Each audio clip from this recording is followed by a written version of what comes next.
Père, nous voulons te dire merci. Merci pour ce moment que tu as permis.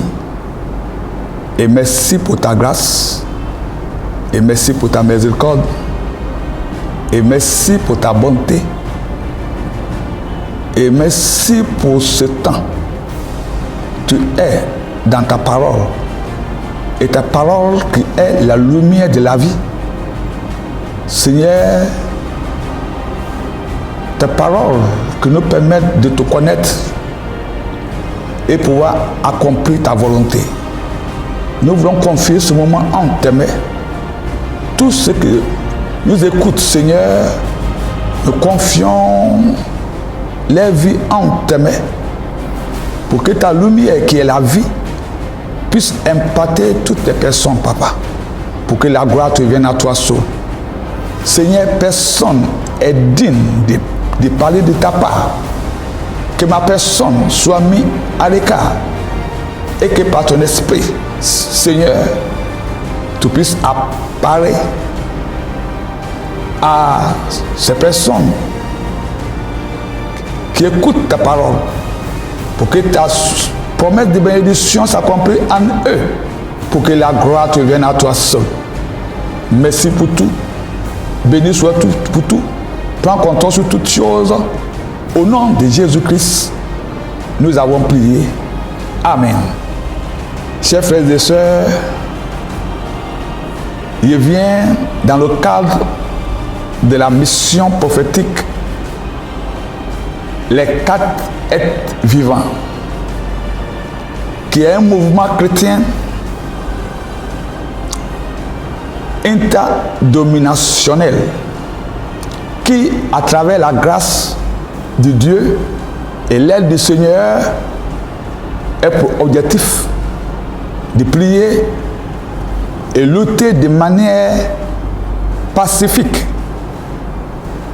contre tout nouvel ordre mondial qui s'oppose à l'Église et aux populations. En d'autres termes, l'objectif de la mission prophétique Les 4 êtres vivants est de dénoncer le nouvel ordre mondial qui est en train de se mettre en place à l'encontre des habitants de la terre, particulièrement de l'Église, par un gouvernement mondial dirigé par les Illuminati, tels que les groupes de Bilderberg, le World Economic Forum, etc., etc. Je veux faire introduction sur les événements actuels qui se passent sur notre planète. Je vais parler de la prise de conscience relative au coronavirus en griffe COVID-19. En tant que les enfants de Dieu, nous les enfants de Dieu, nous ne devons pas étonner de ce qui arrive dans le monde, sur la planète. Car le Seigneur Jésus-Christ, la parole de Dieu, n'a point changé. Il est le même hier, aujourd'hui et éternellement. Gloire au Seigneur. Alors, la Bible nous dit en Romains 8, verset 28 que toutes choses concourent bien pour ceux qui aiment Dieu. Donc, en tant qu'enfant de Dieu, tout ce qui arrive, il faut se dire que que la volonté de Dieu soit faite. Alors, le thème de mon message est tiré du livre de Lamentations 3, versets 37 à 38, qui dit: arrive-t-il à un malheur sans que l'Éternel n'en soit l'auteur? Donc il est important, en tant qu'enfant de Dieu, tout ce qui nous arrive, tout ce qui arrive, nos regards soient fixés sur le Seigneur. Parce que ce qui fait de nous enfants de Dieu, c'est la volonté de Dieu en nous.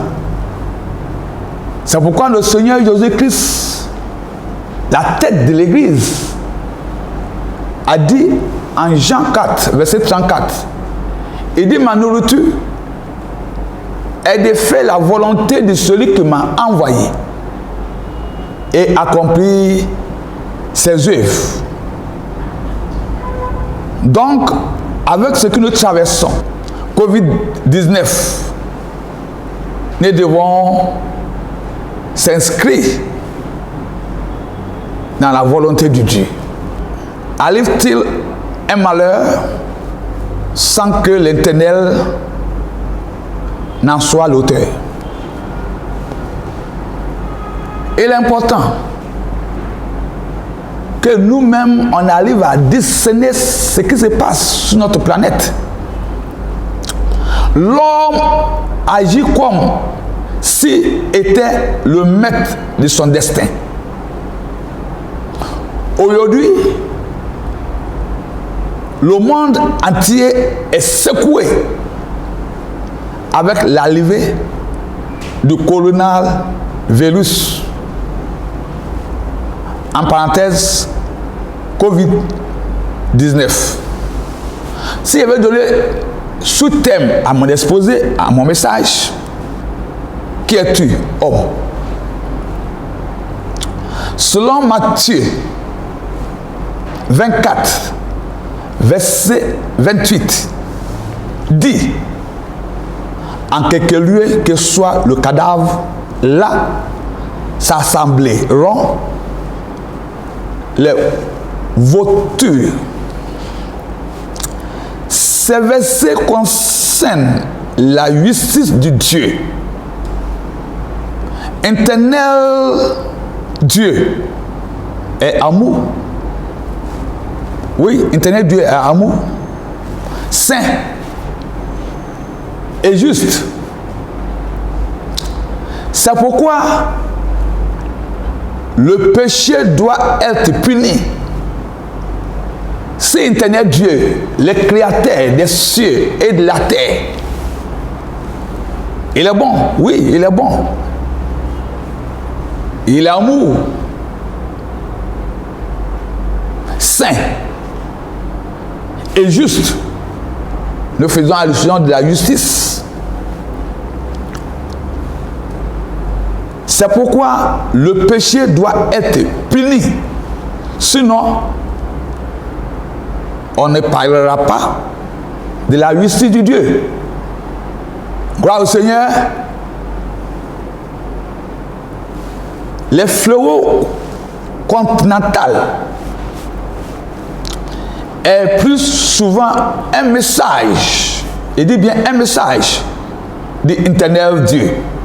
C'est-à-dire, c'est un signe du jugement de Dieu sur des nations, surtout lorsque l'abomination atteint son sommet. Nous avons plusieurs exemples dans les Écritures, dans la Bible. Gloire au Seigneur. Le déluge au temps de Noé est un objectif de Dieu dans son jugement. Genèse 6, verset 5 à 6 dit, l'Éternel vit que la méchanceté des hommes était grande sur la terre et que toutes les pensées de leur cœur se portaient chaque jour uniquement vers le mal. L'Éternel se repentit d'avoir fait l'homme sur la terre. Il fut assiégé, il fut attristé en son cœur. Dieu, qui avait créé l'homme à son image, aujourd'hui, le comportement de l'homme vient pour attrister le cœur de Dieu.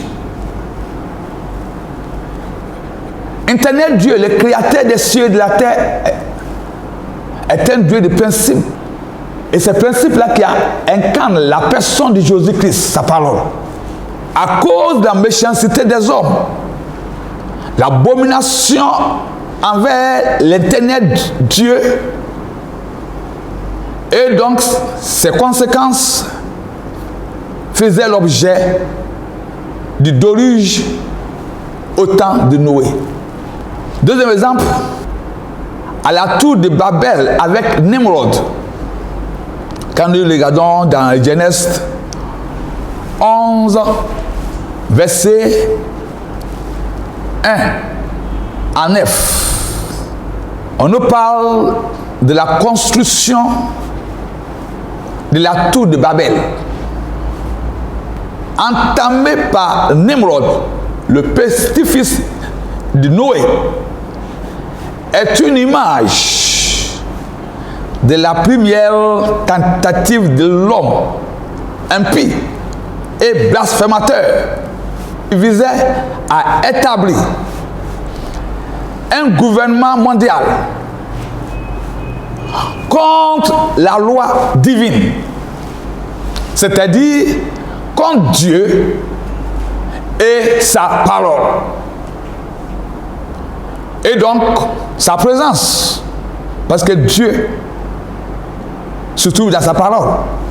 Ce projet de tour de Babel visa à établir un gouvernement mondial contre Internet Dieu et contre sa parole. Et donc, contre sa présence, comme celui d'aujourd'hui, dans le cadre du nouvel ordre mondial. Si nous prenons notre Bible, Genèse 11, verset 5 à 9, qui nous parle de la construction de la tour de Babel.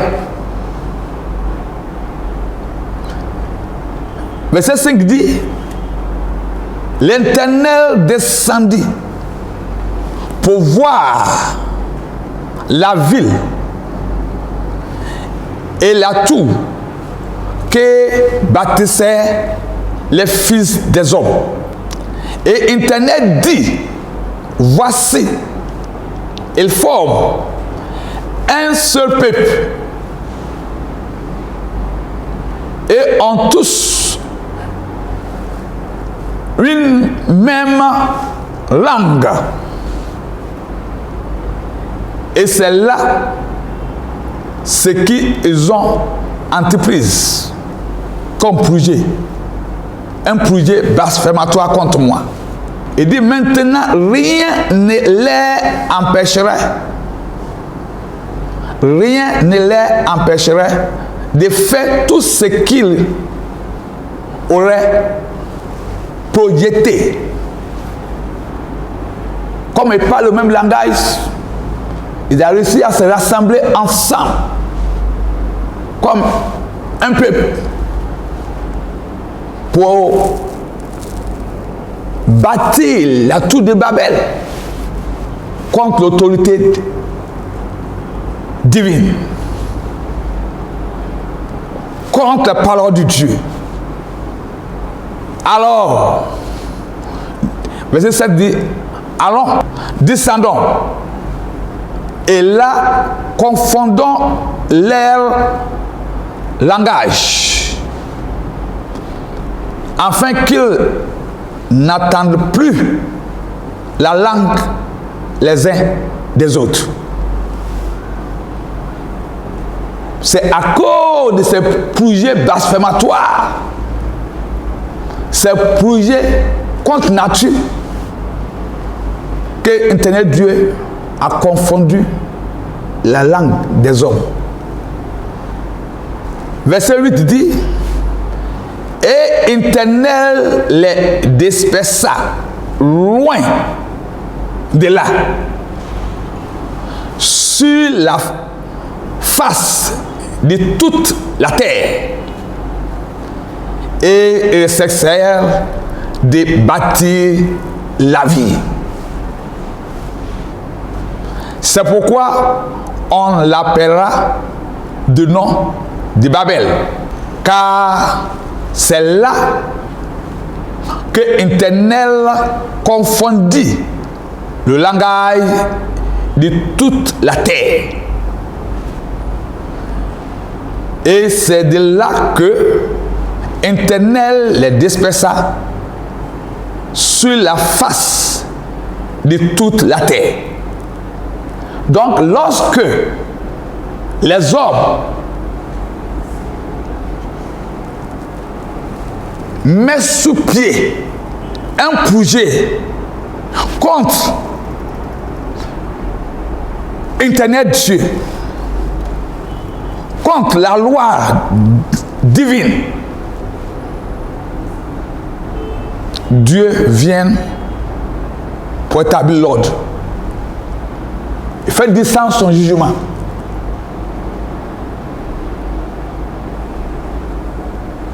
C'est tout de Babel. C'est tout de Babel qui a confondu les langues des hommes. Et repris avec un nouveau nom. Le nouvel ordre mondial. C'est ce projet de Babel, de Nimrod, caractérisé par le péché blasphématoire et la perversion des mœurs, qui a incité Dieu à rompre le lien unissant le plus efficacement les hommes, à savoir les langages alors universels. Aujourd'hui, dans notre époque, on parle de la nouvelle ordre mondiale. On parle de la mondialisation. Ce nouveau concept mondial, à savoir nouvel ordre mondial des Illuminati,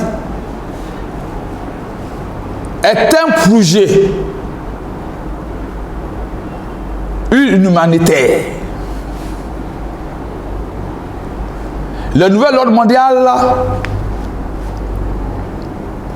largement prophétisé dans les livres de Daniel et d'Apocalypse, c'est là la période la plus cruciale dans l'histoire de l'humanité. En d'autres termes, le nouvel ordre mondial suscitera des événements qui conduiront autant des nations à son terme, avec le retour de notre Seigneur Jésus-Christ, comme le dit en Actes des Apôtres 1, verset 10 à 11. Il est en train d'expliquer ce qui nous arrive. Donc, on ignore. Avec ce nouveau concept, donc on appelle le nouvel ordre mondial.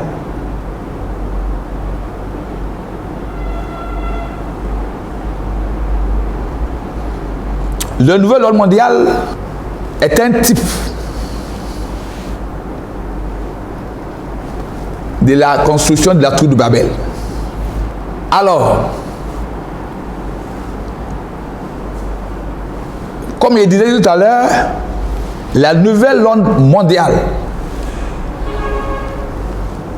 suscitera des événements qui conduiront au temps des nations à son terme, avec le retour du Seigneur Jésus-Christ. Le temps des nations, comme disait le Seigneur Jésus-Christ en Luc, dans l'évangile de Luc 21, verset 24, correspondent à cette longue période d'histoire qui a commencé par la déportation de Juda à Babylone sous Nabuchodonosor et qui se terminera par la destruction des puissances politiques mondiales, la politique actuelle. Le temps de retour du Seigneur viendra pour mettre fin à cette politique mondiale.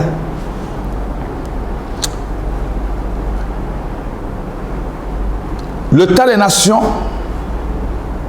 correspond à cette longue période d'histoire qui a commencé par la déportation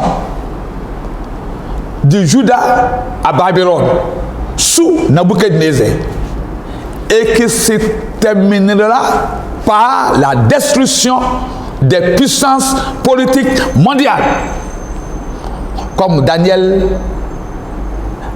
a souligné en Daniel 2, versets 31 à 34. Daniel a vu cela dans une vision. Daniel, dans sa vision, nous parle d'une pierre qui se détacha sans le secours d'aucune main et qui se mit en pièces la statue. Cette statue dont on parle est image de la politique mondiale actuelle. Et en faisant allusion, cette pierre, à la venue du Seigneur Jésus-Christ dans sa gloire. Il faut que la parole de Dieu puisse avoir sa place sur la vie de l'humanité. Alléluia. Cependant, le retour de Jésus-Christ concerne à la fois l'Église, le peuple Israël et les nations. Pour l'Église, la venue du Seigneur Jésus-Christ dans les heures est l'objet de son espérance. À la venue du Seigneur Jésus-Christ, les croyants morts intérieurement ressuscitent, puis ceux qui vivront seront transformés. Pour Israël, selon les Écritures, le retour du Seigneur Jésus-Christ sur la terre marquera l'accomplissement de la prophétie concernant son rétablissement national, sa conversion, puis son réétablissement dans la paix et dans la puissance en vertu de l'alliance faite avec David. Aujourd'hui, le peuple Israël eux-mêmes n'a pas accepté le Seigneur. Mais à son retour, ils verront la gloire de Dieu.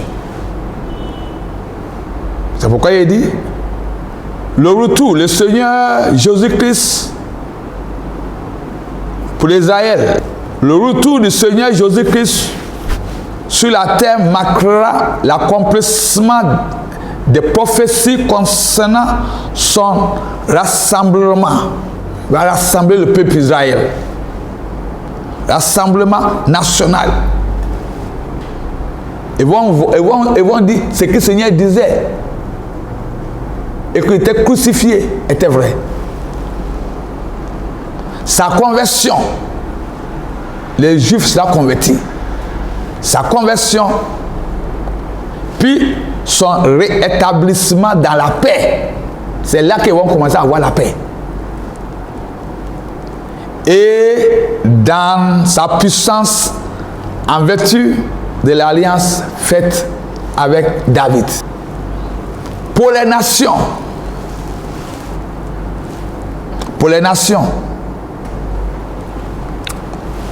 le retour du Seigneur Jésus-Christ entraînera la destruction du système politique mondial actuel et le jugement de Dieu. Ce sont les choses, les signes qui ont commencé. Où le monde entier est secoué.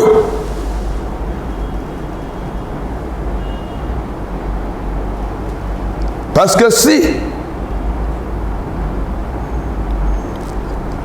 nous regardons ces concepts de la nouvelle ordre mondiale, donc mon prochain exposé, il va essayer d'expliquer ces concepts de la nouvelle ordre mondiale. Aujourd'hui, il fait que l'introduction. Pour lui dire ce qui nous arrive, c'est le jugement de Dieu. Nous avons la repentance à faire. L'Église a un rôle à jouer pour demander pardon au Seigneur. Arrive-t-il un malheur sans que l'Éternel n'en soit l'auteur?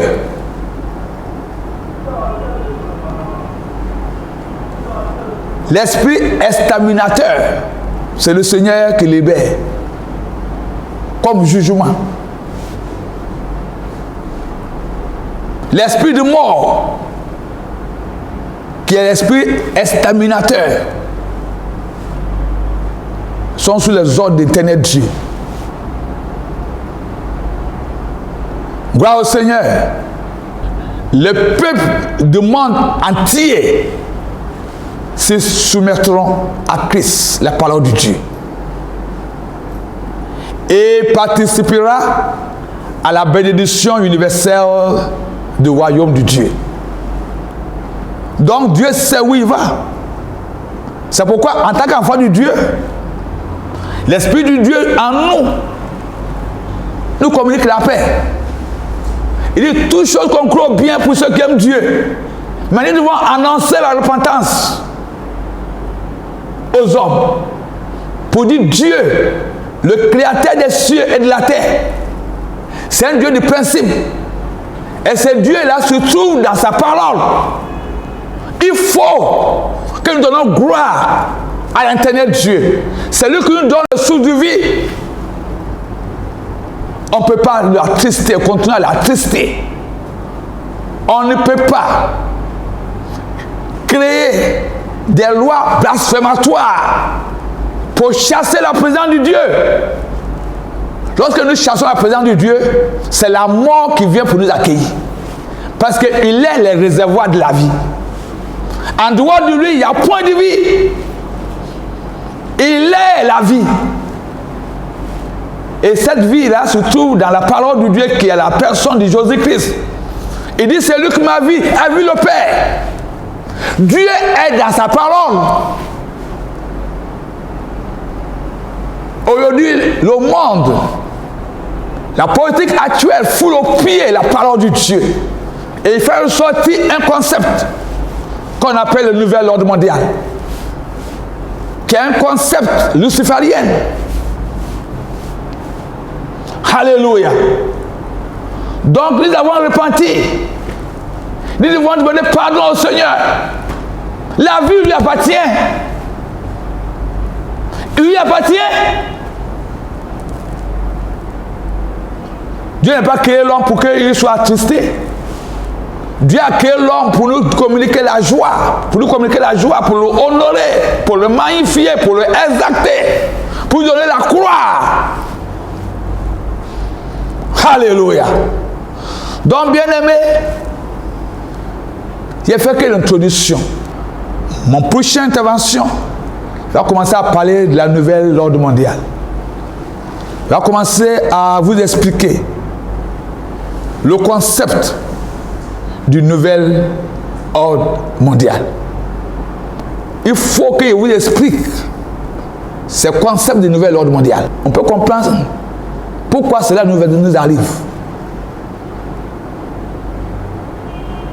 Nos prières devaient être la prière de repentance, plutôt que de lier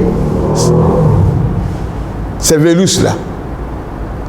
C'est plutôt s'humilier, connaître que nous avons notre transgression, nos péchés, et demander pardon au Seigneur pour que Dieu retire ces malheurs qui nous frappent, qui frappent tous les habitants de la terre. Si nous ne sommes pas conscients de revenir à la repentance, je ne sais pas ce que cela peut nous apporter. Il vient de commencer, mais il faut que la repentance commence. Donc, bien-aimés, ceux qui m'écoutent, je vous bénis. Et que le Seigneur, sa grâce demeure sur vos vies. Et que vous continuez à chercher la face de Dieu. Vous continuez à chercher la volonté de Dieu. Dieu a créé le ciel et la terre à travers sa parole. Il a créé toutes choses à travers sa parole. Et toutes choses ont été faites par cette parole. Donc, si nous voulons voir la gloire de Dieu, si nous voulons voir la paix, si nous voulons vivre en paix, si nous voulons expérimenter la bénédiction éternelle, nous devons apprendre à s'attacher à sa parole. Que le Seigneur vous bénisse et que le Seigneur vous garde. Et que le Seigneur lui-même, par sa présence, par son esprit, il vous amène à connaître sa parole, à aimer sa parole. Il dit, celui qui le cherche, il le trouve. Il ouvre la porte à celui qui frappe et il donne son Esprit Saint, le Saint-Esprit, à celui qui demande. Dieu est dans sa parole. Et celui qui aime la parole reçoit l'Esprit du Dieu. Il devient enfant du Dieu et il marche dans la victoire. Que le Seigneur vous bénisse et que le Seigneur vous garde. Je vais prier pour vous. Père, je voudrais te dire merci pour ce moment que tu as permis. Et merci pour la vie de ceux que tu as permis pour attendre ce message. Seigneur, que les écailles qui sont sur nos yeux tombent et que nous soyons des enfants de lumière, que notre vie soit attachée à la personne de Jésus-Christ, ces valeurs qui donnent la vie véritable. Merci pour tout. Béni soit tout, Seigneur. Et ce prochain rendez-vous, Papa, tu prends compte sur toutes choses pour que la gloire et l'honneur te viennent à toi seul. Merci pour tout. Au nom de Jésus-Christ que nous avons prié. Amen. Amen.